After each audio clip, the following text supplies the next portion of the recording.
Y'all ready to be history? Get started. Welcome. Hi. Hello, everyone. To the Pro Audio Suite, thanks to Rode Microphones. These guys are professional. They're motivated. Introducing Robert Marshall from Source Elements and Someone Audio Post, Chicago. Darren Robbo Robertson from Voodoo Radio Imaging, Sydney. Tech to the VO Stars, George the Tech Whittam from LA. And me, Andrew Peters, voiceover talent and home studio guy. Line up, ladies! Here we go. This is part 2 of our chat with Bill Drescher, the recording legend. The next question I've got for you, Bill, is working in another country. I think the next stop for you outside of America was the UK. Is that correct? No, I think I'd actually worked in Canada a little before that, up in Vancouver. But in the mid-'80s, I went to London to do the Jules Shear project for EMI. And that's where I brought Jeff over to play guitar on. And I think Jeff was over there about a month, and I was over there for about 2 months total, something like that. And brought it back and mixed it at the Village. Yeah, that was an interesting project. It was fun to be at Air. It was super exciting to meet George Martin. And, just happened to bump into him in the hallways in the studio, or he'd come in the morning before we'd start and, and just chit-chat away, and that was just such a thrill. What sort of stuff did he used to talk about? Did he get all techie and talk about, recording the Beatles and stuff? I didn't want to sort of pry or whatever. He was trying to get me to bring projects down to Montserrat, to his studio down there.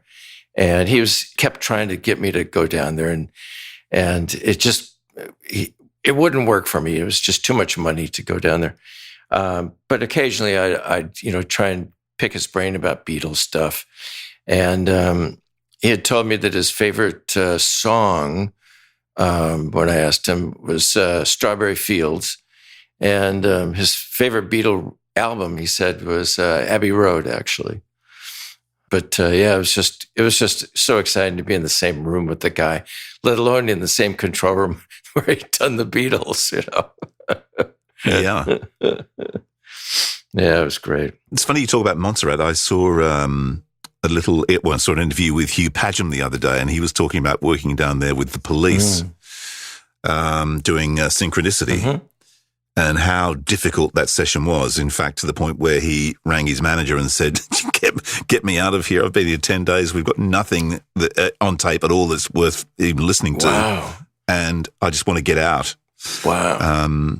But obviously it was resolved and they stayed. But it was very tense. It was very unpleasant. Wow. Have you been through sessions where the band are basically fighting each other? Yeah, absolutely. The 12 Dreams of Dr. Sardonica's Spirit record, it was a total band breakup. And by the last third of the record or quarter of the record, Randy California really sort of did everything and finished the whole thing. And I think, like I told you before, In Excess, that was a bit of a struggle between Michael and the band when I worked with them. And when I worked with the Allman Brothers, Greg Allman and Dickie Betts were always at it, going at it. And so, that happens, and unfortunately. The In Excess session, was that the movie? Yeah, it was soundtrack?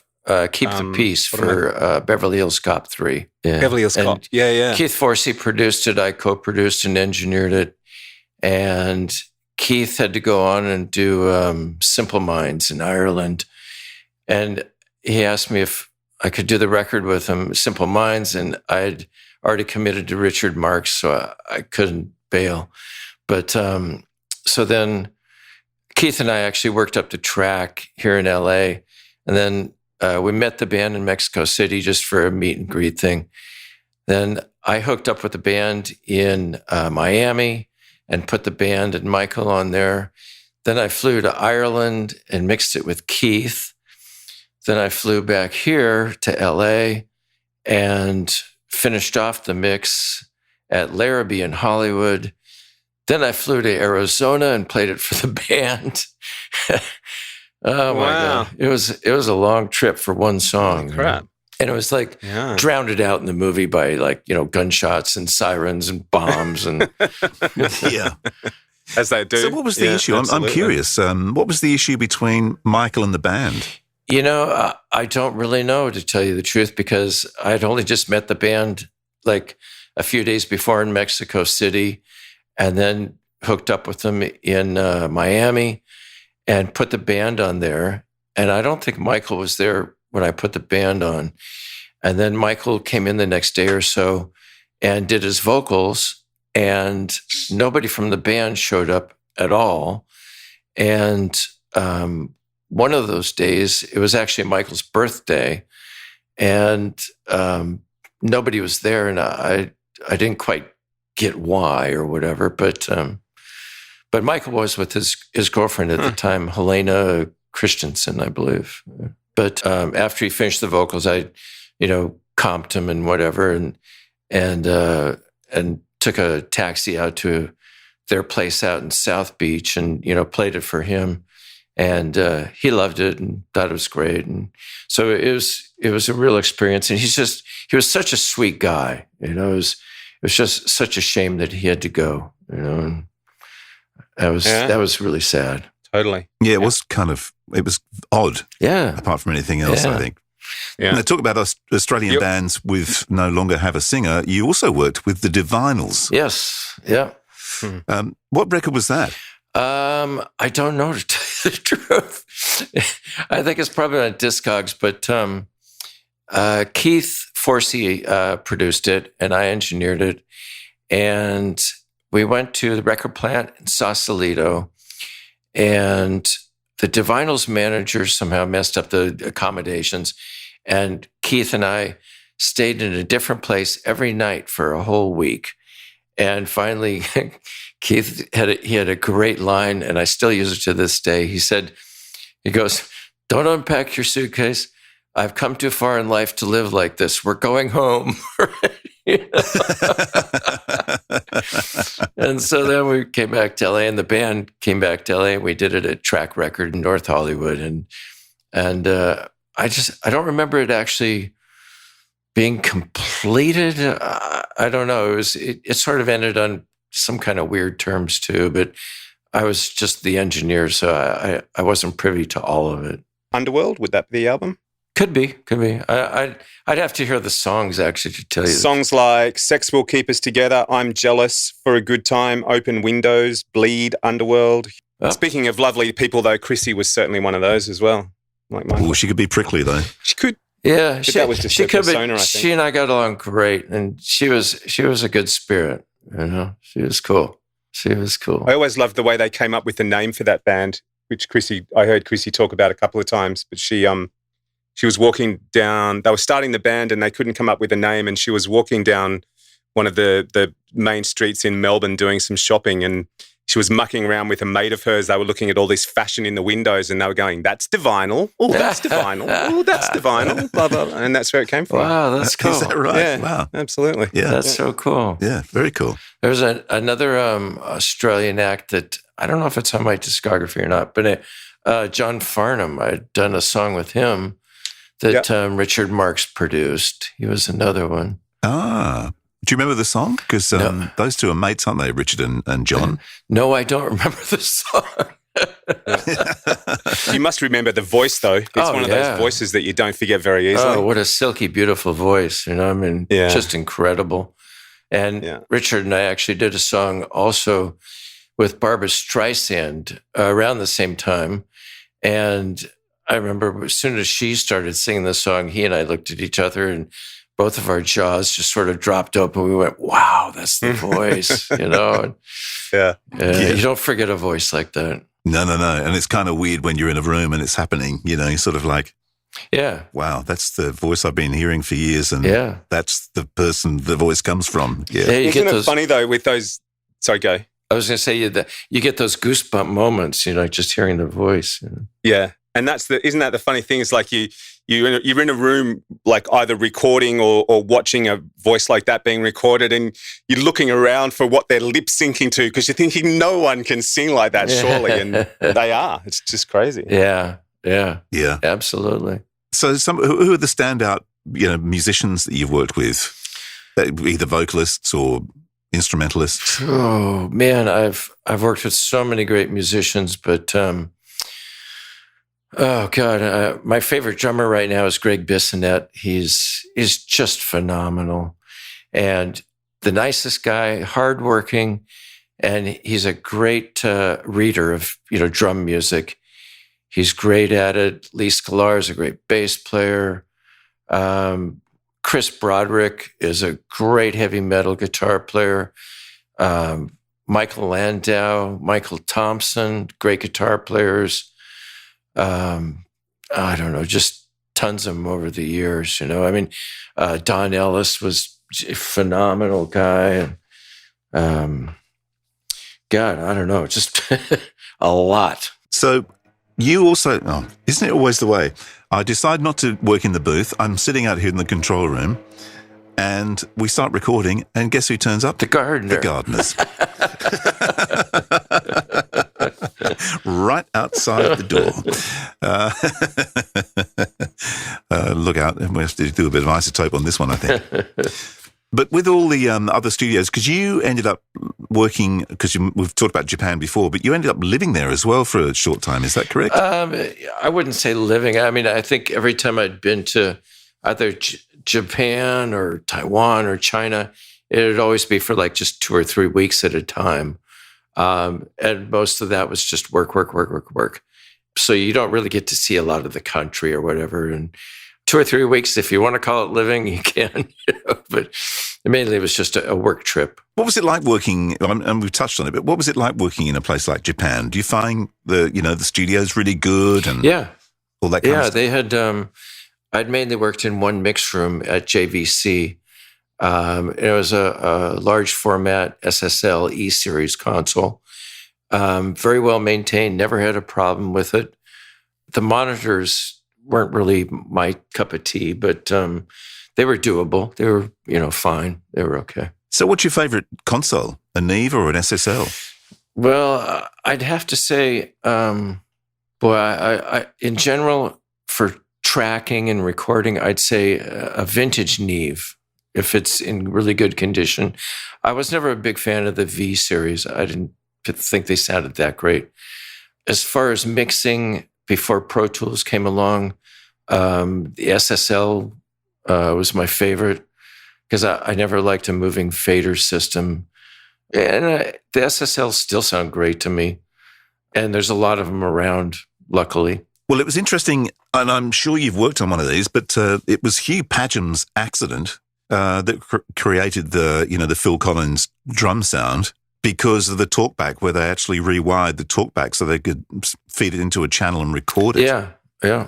I mean, quite often, along with the ambient, well, actually all the time, and I've been doing it for a long time, is that since the early 90s, you put a bunch of talkback mics out into a recording room so that you can actually communicate like in between takes with the players and stuff, right?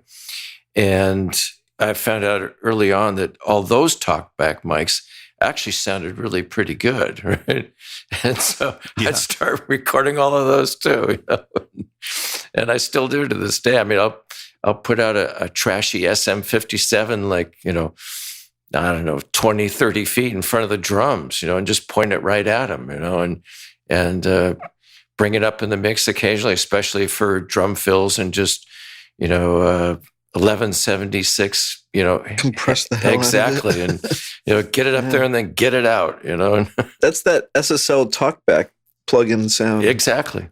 Just like slamming drums, like yeah, exactly. They made that plug-in for that. Yeah. But I heard the story of that, and it was an accident. It was during recording of Peter Gabriel's record. Wow. And Phil Collins came in to play drums on the record, and he was sort of in there, and they just wanted to talk to him. And I think it was Hugh Padgham hit the talkback just as he belted the shit out the kit. Wow. And it was so loud in the control room, everyone's gone, holy crap, that sounds great. Did you, can we record that? And it's like, Yeah, and the texts were there, and it's like, can we record that? And it's like, no, we can't, because it's not. You can't patch the talk back into the desk. So Hugh got the technician and said, "Is there a way of actually getting this to patch into the desk itself?" That's cool. Oh, that And so he got explains. out the schematics and worked. It works overnight, and he managed to do it, and that's where it came from Phil Collins. That's cool. That's cool. I just installed one of the little baby SSL 6 mixers. Yep. And it has a talkback, dedicated talkback, and it has a mode that when you turn on that compressor, it gives you that sound, and it does allow you to track it. You know, they've routed it so you can send it where you want. Wow. So that's like an homage back to that. Yeah. That's Yeah. pretty cool, actually, now I think about it. That's cool. Because the story was that Peter Gabriel with Phil Collins said, "I don't want any cymbals." Wow. So all the drum tracks, there was never a cymbal on that album at all. I think it was the Melted Face one from memory. You know, I did a few of those kinds of records in the 80s too. You know, it was like no cymbals.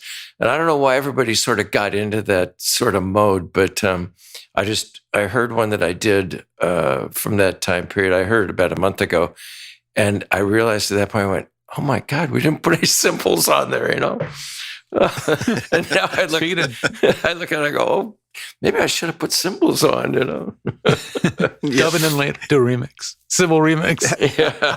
So if you get a drummer to come in and you say no cymbals, I guarantee they're going to have an issue, because they'll be reaching to hit a cymbal at some point. They have to ride something. Yeah. Actually, with Greg Bissonette, this project, and this is the second time we've done it. We did it once on the last record we did with Mari Hamada, that the drum parts are so complicated that sometimes he can only play like the kit without the cymbals, or he can only play like the bass drum without the rest of the kit. So on this last project, one of the songs we did for this one section, we had to do the whole kit but no cymbals, and then we went back and overdubbed the cymbals. Wow. Wow. Here's a little piece of drum like history. When did the bottoms of the toms come off? And then when did they go back on? Go back on. In the 70s, they went off, and they went back on, and by the 80s. That's How's too that many for decades ago for me to even think about. I do remember Hal Blaine. Or sorry, go I ahead. do remember Hal Blaine coming in for sessions, and all of a sudden he showed up with like towels over the toms, you know. And I thought, wow, that's pretty weird. Going for a Beatle thing, I guess, you know. But I don't think he stayed with that too long. But So what was the you said you didn't like flying faders no, for automation? no, I hated him. I really hated it. It was. Is it just like the system itself, or just the whole idea? I mean, now every DAW is basically flying faders by nature. Yeah, I mean, the faders move, but I, like in Pro Tools, I never grab the faders. I write in the automation. You draw it in. Okay. Exactly. And I can do that much quicker and more precise than trying to catch a fader, like, you know, and that was the thing with like moving faders to me. My moves would have to be so precision and intricate that it just wasn't precise enough. And it was like, you know, trying to grab a baseball flying through the air or something. I don't know. It was when SSL showed up, and, you know, you could put your moves in and then put it to trim and then just update all your moves by a little bit or whatever. It seemed so much more user friendly to me. I use a lot of trim in Pro Tools, actually. Like, that's very, yeah. you know, it's great. Absolutely. Like a little bit more, a little bit less from wherever you are. Yeah, absolutely. So do you like initially kind of finding the mix with faders and then tweaking it with the parametric method, you know, but when you're first just kind of pushing stuff around and trying to find a center, do you prefer faders at some point in the process? Yeah, I mean, I'll just sort of, you know, on the mix page, I'll just sort of, you know, set some basic levels or whatever with faders, but I don't stay there for very long at all. I just start automating. Do you use a controller at all, like a fader controller? No, Or is it just no. I tried fader port years ago, and I tried it once. I thought, this is too much like flying faders. I just got rid of it, PTSD. Yeah, exactly. So I guess the other question I had was like, and sort of related is, what was the point where you were just like, I'm going all in the box? Like, I think it's actually Jeff Silverman's the one that got me into Pro Tools, and that was probably, I think, around 97, something like that. But I was still working like on the Pro Tools version 201. Yeah, exactly. Probably. Or maybe version 3, but no. I think it was 3 actually. Yeah. But no, because version 3 came. Actually, it was because it came out right when I got out of college, which was 96. It was 2 or 3. It's like 96, 97. Yeah, I think it was 3. But I was still working on large format SSL consoles, and but then right around 2001, the business really sort of changed, and more people didn't want to spend a lot of money sitting in a really expensive mix room. So I found myself, starting to mix in Pro Tools more, and it just seemed like the easiest path and most friendly for me to just write in the automation. So version 4 of Pro Tools probably was where it really. Yeah. Shortly after that, because that was all those new bus TDM systems. I assume you were using, right? Yeah. I had a couple of those, like those horrible expansion chassis with those.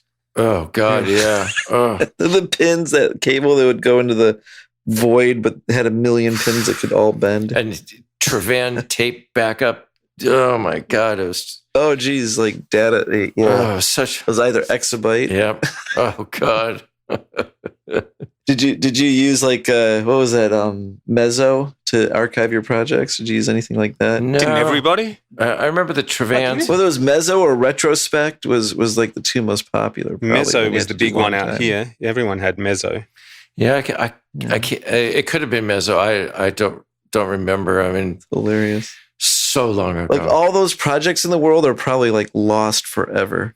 Because they're stuck on Mezzo that no one will be able to. I've had to unarchive. I've had to recall a couple songs that I did like in maybe like 02, 03, 04, somewhere around there, and I have to drag out my old computer, old keyboard, old drives, all this old stuff, and then somehow get it to work, spin, and transfer it to something that I can put in a new system. Oh my God, nightmare! I'll tell you my most tragic one. I did actually probably the best album I did, and then I burned it all to DVDs, 2 sets, and 10 years later, 15 years later, I don't know. You put the DVD in, can't be read. You put the backup DVD in, can't be read. It's data rot, literally, is what they call it. Wow. And it's just like, lost. I didn't think that happened. Wow, that's interesting. Yeah. It does. And it was funny. There's a lot of things back in the day, about CDs and burning and they would say like, this is good for 100 years. It's like, wow. How do you know that? Yeah, really. Apparently not. Because I've just been there and I've just come back. Well, the discs themselves are so fragile, though. Really, let's be honest. They scratch so easily, and that film on the silver side scratches off so easily. Scratches off on the top. Yeah, that's right. Totally. But I've got I've actually been through a bit of that the last couple of weeks because I've been grabbing all my old DATs out of storage, and because I was worried about them degrading. Some of them some of them go back to the mid-90s, and I thought, surely these aren't going to work. And I don't have a rack DVD player anymore, a DAT player. The only DAT player I have is a little portable Sony thing, like an old Walkman style thing. Yeah. But they're great. They sound like the day I recorded them. I've archived them all off onto hard drive now. DATs can also mess up, though. But yeah, they're... I did that a couple of years ago. I just transferred everything. I even actually bought a cassette 8-track again because the one I had, like the motor one, I found one on eBay, and I just transferred everything to files. Someday, if I that recorder is like a VCR, miniaturized. It has a spinning head. I got out my The DAT machine is that, yeah. I got out my old F1 a couple months ago with the Betamax. Yeah, wow, trying to 14-bit. Trying to get some stuff off of that, and I got some stuff, but others. That on Umatic or Betamax that you used? Betamax. Those Betamax. Okay, yeah. But interestingly, Andrew's Commodore 64 still pulling a pretty good sound as well. Actually, funny you should say that, though. Not the Commodore 64, but I do actually have about a foot from me a Betamax video player that still works beautifully. Wow. Yeah. Is there anything to play on it, though? Yeah, all my early tapes are on Betamax. Yeah, right. So Bill, how about what odd DAWs have you run into? Like, did you ever have to work with like a Studer Diaxis or a ProDig, Fairlight, any of those? Like Fairlight. In the music world, I think Diaxis and ProDig. Who was ProDig? I forget that. I don't know. Yeah, I've been quite lucky that I haven't had to work on anything but Pro Tools. Although Chris Broderick, the guitar player that we use, he was in Megadeth for years and years. He runs, and I can't remember the name of it, he runs a different type of system, but he just sends me the files and I can just throw them into Pro Tools and it's all good. But I've just been on Pro Tools since Jeff forced me to. Good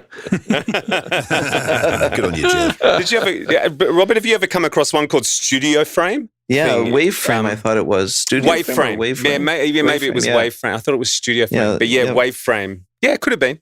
Anyway, I used that for a while. It was 8 tracks only from memory, and that bounced around for a while over here. I'll tell you another trick though with finding old bits of material on reel-to-reel tape. So you quickly in the microwave, throw it into the microwave, you zap it in the microwave for 30 seconds and straight onto the reel-to-reel player and dub it off. And that's your last run. One run. That's it. Yeah, that's do you know what works even run. better? Like it's the oven, but the the things that you use to like make banana chips and the a dehydrator. humidifier. A food dehydrator. The dehydrators are perfect because they usually make them so that they stack. Yep. And you can like have different shelves of all your dehydrated food. So they're perfect for a 1/4-inch pancake. You just put all the reels in it. They really are. Yeah, and you just dehydrate because if not, what happens? It's so depressing. If you've ever seen it happen, you put that old tape in there and it goes through the capstan and it just peels off in 2 separate pieces. It completely delaminates. Wow. And that was like the last playback ever. That's it. Yeah. It's just like there was a guy for years at Capitol here in Hollywood, and his main gig was that he was the guy who baked the tapes, and yeah. So have you got any treasures buried away that you've kept over the years, Bill, when talking about archived stuff? Archive stuff. Probably, but the one thing, but I think it's actually out on the internet, and it has been for quite a while. When I first started at Sound City, before Joe Godfrey bought it, and when it was still Vox Studios, Charles Manson recorded there. And so there were several tapes, I think it was 1-inch 8-track that his stuff was on. And so after his, carryings on and his murders, and the district attorney came in with an entourage of people to listen to the tapes and make copies of it so that they could analyze it and use it in their prosecution, whatever. So we ran tie lines to another studio and copied the whole thing ourselves, right? And so we had that for quite a while, but then but I think somebody else had gotten copies or something, or already had it, because I think it's out over the internet. But that was one that I remember. Yeah. My treasured one is I've got a desk mix of U2's Zoo TV concert from Adelaide. Because we at Triple M, when I was working in radio at Triple M, we ran a competition it was a national competition, and the winner was beamed live onto the stage during the Zoo TV tour. And the winner was in Adelaide, so it was their Adelaide concert that we put to air, and we had this feed coming back from Adelaide to us, so we could put it live to air. So Wow. basically got a mix of the whole concert on DAT, which ironically the reason I pulled out the DAT player. That was the reason I pulled out the DAT player the other day, because I didn't want to lose it. Wow. Yeah, it's funny the stuff you come across that you'd love to put out there, but you're not allowed to. Exactly. Well, it's interesting. I actually had, and it came up in an interview with Hugh Padgham. This Hugh Padgham interview is getting a few plugs as well, but he was talking about Neil Finn turning up at his place after he'd done the Split Ends records, and they're broken up, and Neil was talking to him about recording, which became the first Crowded House record. And he said he played a few demos, a demo to me, a cassette, and he said there was nothing on there that, was much good really, so I sort of declined the invitation to produce the first Crowded House record. But interestingly, I know that demo tape because I had it, and I don't know where the hell it's gone. And it had, and I do know it did, because he said it had none of the hits on it. It certainly didn't have Don't Dream It's Over, but it did have a really rough version of Now We're Getting Somewhere, and a couple of other strange little songs that popped up. There was one in particular that was just half a song, called Hoedown, which I thought was really, really good. How did you get your hands on that? Because I used to know them, and so Neil sent it to me and said, "Can you tell me what you think of the songs?" Wow. I went, "Okay, sure." But Now We're Getting Somewhere had a different bridge. It was all kind of, it was all over the joint. Right. But, I'd gotten songs are. a demo tape of the Yes stuff, and the Owner of a Lonely Heart was on the demo tape, and a bunch of other songs. Wow. It's a cassette, and somewhere it's out in my shop somewhere. That's so funny. My cousin, when I was a kid, he had a EMU emulator too, and it would load samples on a floppy, right?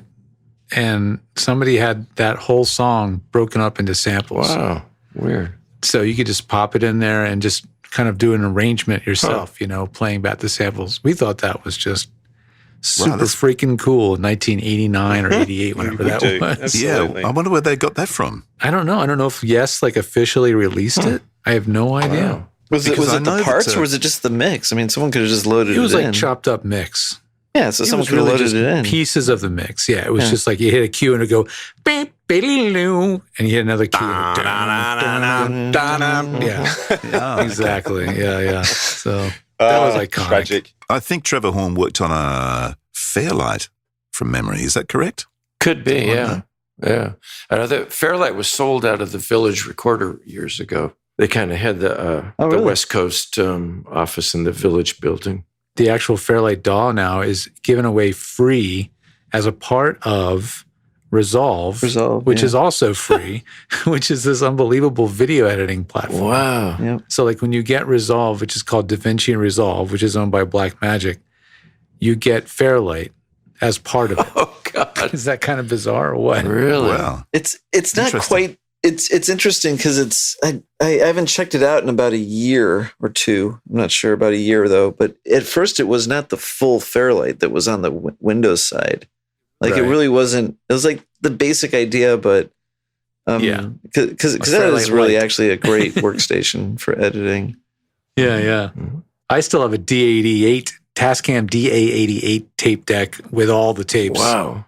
In a big plastic bin in my parents' basement. So, not that there's any gold on that, but Bill, something I still am running is I've got a Mac 7100 with 3 new verbs running Wow. on it, Wow. which are like the Lexicon 300s. Wow.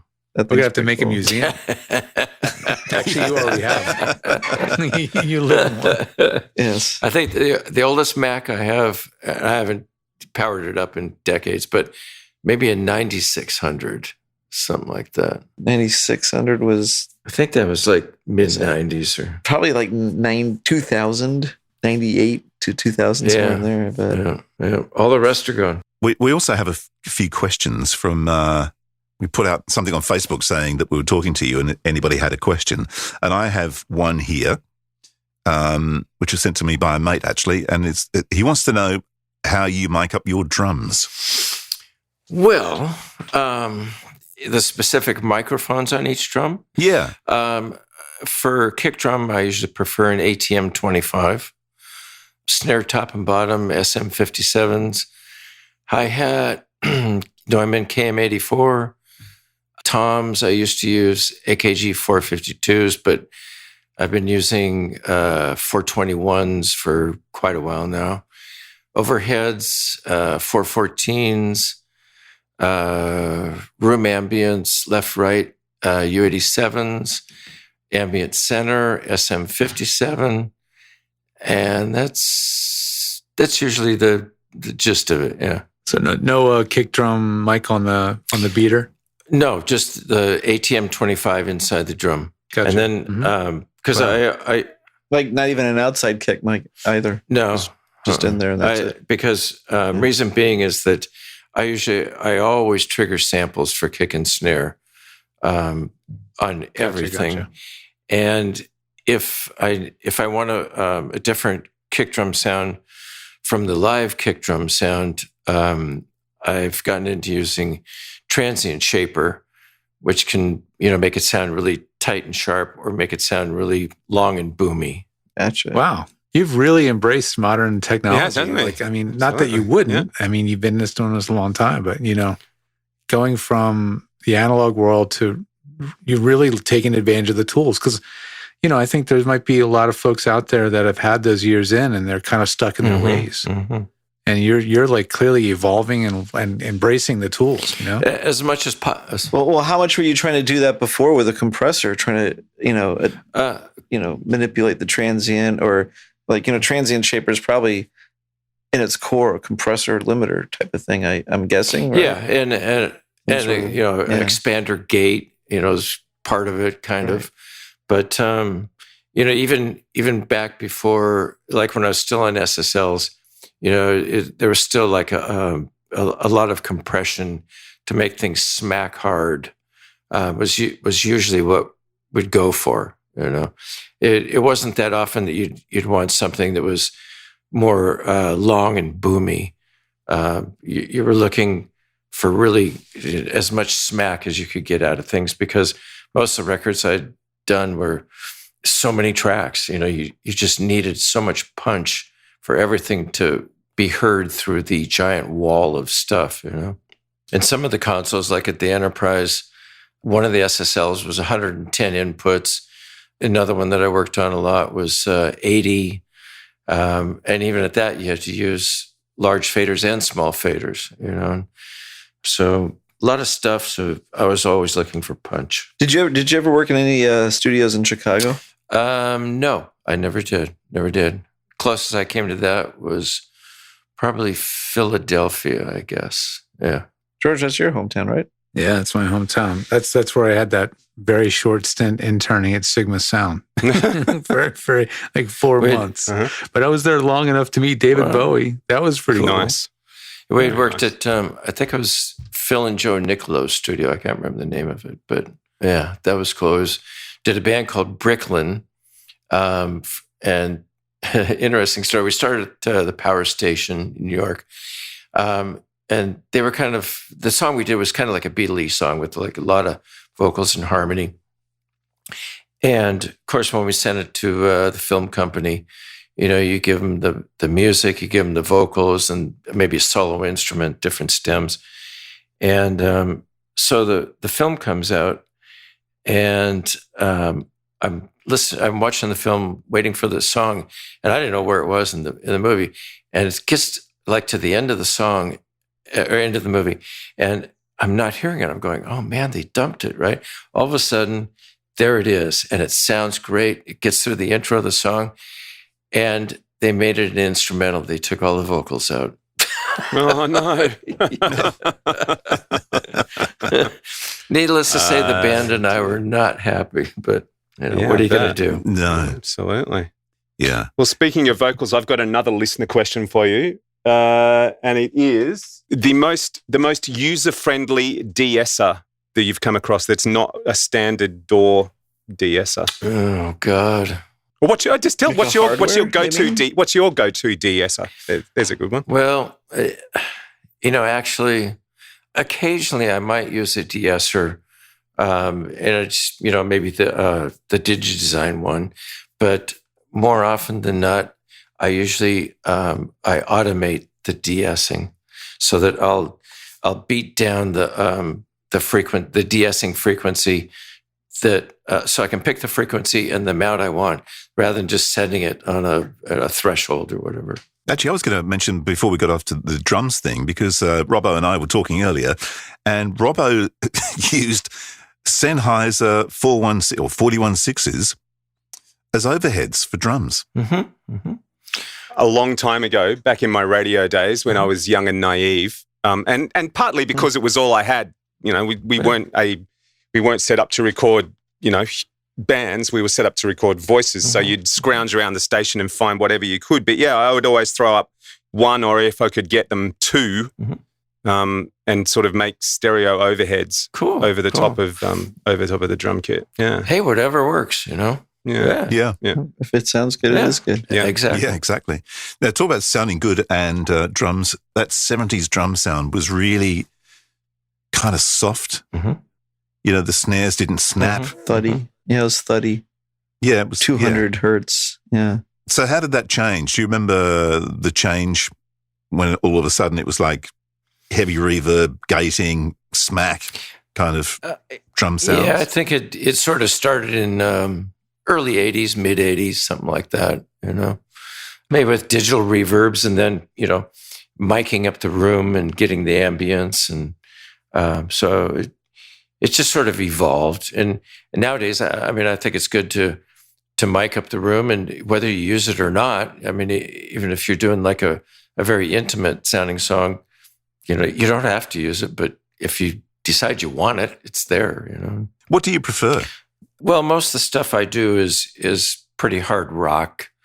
So I always like to have the ambient tracks, but that's not to say that I use all the ambient tracks on every song all the way. Sometimes I might not. It just depends upon the song and the way the mix is, building up. Trigger the toms as well? No, or is it? I don't. Yeah, that's just a little too much for me. Kicks and snares are about all I trigger. Enough. Sometimes I'll paste in extra cymbal crashes if the crashes don't kill me or whatever.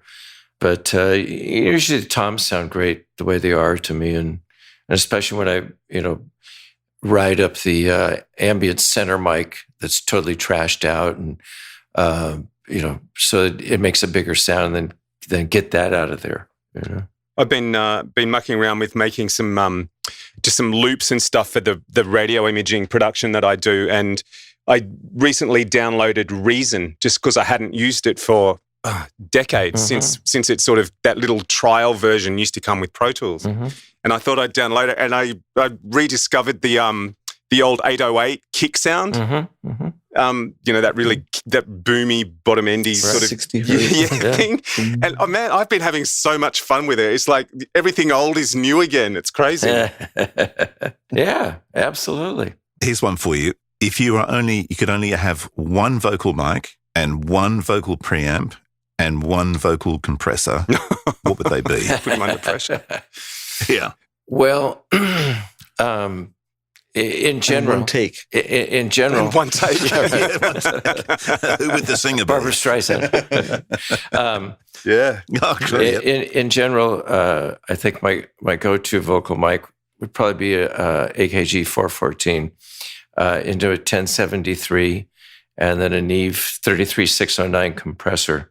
That being said, there is at Audio Rents, there's a Neumann M49 that sounds like no other microphone, including any other M49. And it's their Neumann 03, and it's the only mic that Barbara Streisand will sing on. And it is a phenomenal sounding mic. But as a general microphone, I would use an AKG 414. Which 414? Yeah, I don't know. I mean, I've used a bunch of them, and I haven't been disappointed. So the only mic that Barbara Streisand will sing on. So what, do they got to ship it around the country, or does she just always go back to the one studio? No, they'll ship it to wherever. Wow. In fact, Rick and I were doing a project, and we're in Miami, and we took it with us to Miami, actually. Wow. There you go. I wouldn't have thought they'd let that out. No, that's what I was thinking. That's what I was asking. It's like, wow, they let it out of the building? Yeah. Well, they got your credit card. Yeah. Yeah, true. That's right. True.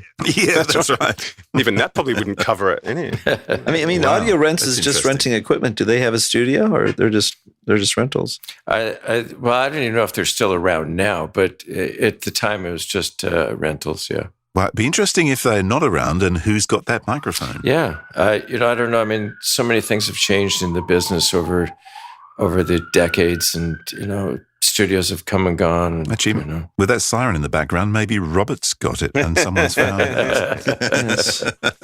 I'm going to throw you one last question that occurs to me that I'd be interested to get your answer to, and if you can't, I completely understand. But in terms of the process of recording, over the years that you've done it, from back in the summer of '69 until now, is there an old school way of doing things that, well, when I say old school, that is now called old school, but that you still believe in and you still, to this day, follow, even though it may be looked as old school? No, there isn't really. But the one thing that I think was a big watershed moment for me, and that I still do, and that's notching out low mid frequencies in toms and a kick drum.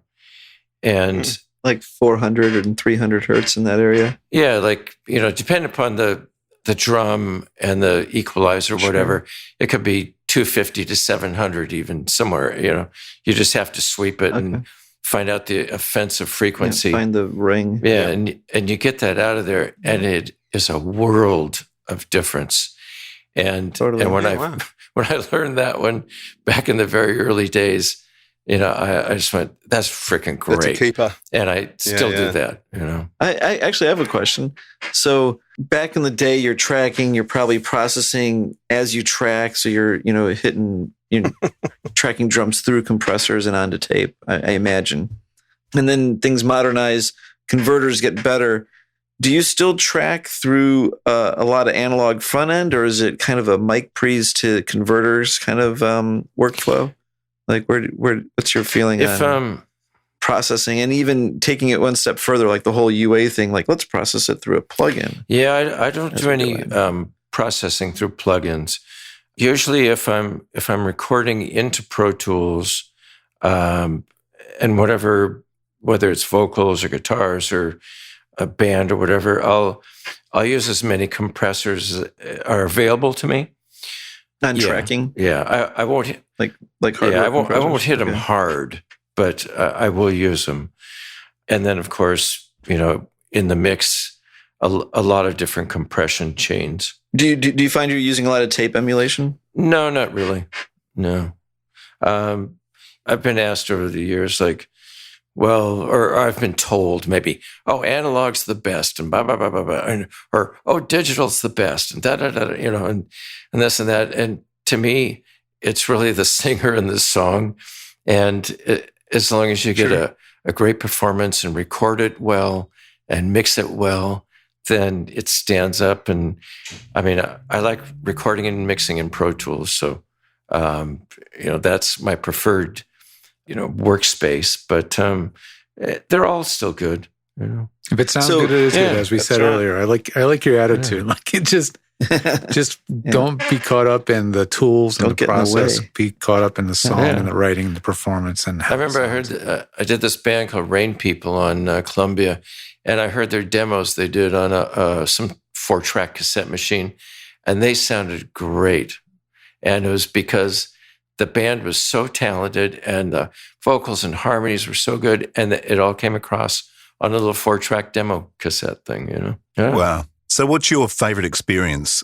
Is it working in the box, or do you sort of hark back and have fond memories of sitting at a gigantic Neve desk? I like both of it, but definitely being in a studio for as many years as I've done it I still get a thrill out of it. It's a great experience, and Lee Scalar from our sessions last week, where he posted a bunch of stuff, and it's just great to be in a studio, especially since COVID-19 came around. It's been on a lockdown, and it's just great to be in a big room again. One thing I will throw at you, though, is as you're a fan of the C414, I don't know whether you've heard of the new company, and we were talking about this before we got on, actually. There's a company, Austrian Audio, that came out of the guys from AKG when they shut the factory in Vienna, and they're building microphones now. Cool. It would be really interested if you got your hands on one and tried one and see what you think, because very, very similar to the old 414s, the old EBs, but just really super clean and nice. Excellent. Yeah, I'd love to do that. The 818. Yeah. Not 414. Give them my address if they want to send me one, right? Yeah. Oh, you should get one to try, for sure. Yeah, that'd be good. Definitely. Yeah, they're very nice. Has anybody got any other questions? No, I think I'm questioned out. 2 hours has just about covered me off. Yeah. Yeah. Well, that was great. Tip of the iceberg there. I know. I'm sure there's plenty of other great stories that we missed out on. But thank you, Bill, for joining us. My pleasure. Absolutely. Thank you very much. Well, that was fun. Is it over? The Pro Audio Suite recorded using Rode NTG5s and Source Connect. Edited by Andrew Peters and mixed by Voodoo Radio Imaging with tech support from George the Tech Whittam. Don't forget to subscribe to the show and join in the conversation on our Facebook group. To leave a comment, suggest a topic, or just say g'day, drop us a note at our website, theproaudiosuite.com.